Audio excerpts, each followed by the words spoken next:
நாகினி ஆட்டத்தை தொடங்கி வைப்பதற்கு மறுபடியும் வருகிறாள். இவள் இல்லையெனில் நாகினி எவரும் இல்லை. இந்த முறையாவது இவள் வெல்வாளா?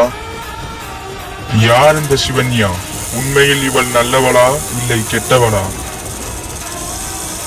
யமுனா எப்படி அந்த பாம்பின் இருந்து தப்பித்தாள்?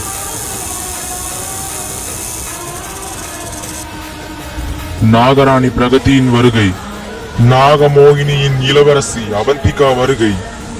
உண்மையில் இது சிவன்யாவா அல்லது அவள் உருவத்தில் வேறு எவராது இருக்கிறார்களா? நாகமணி எங்கு செல்கிறது? மயில்களின் ராணி மயூரியின் வருகை. அவந்திகாவும் மயூரியும் ஏன் ஒன்றாக இருக்கிறார்கள்? நாகமணியிலிருந்து உருவாகும் புதிய நாகினி, நாகக்கண்ணி அப்ரிக்ஷா. இந்த முறை அழிவு நிச்சயம். நாகினி சீசன் 3 விரைவில் உங்கள் தமிழ் டூன்ஸில்.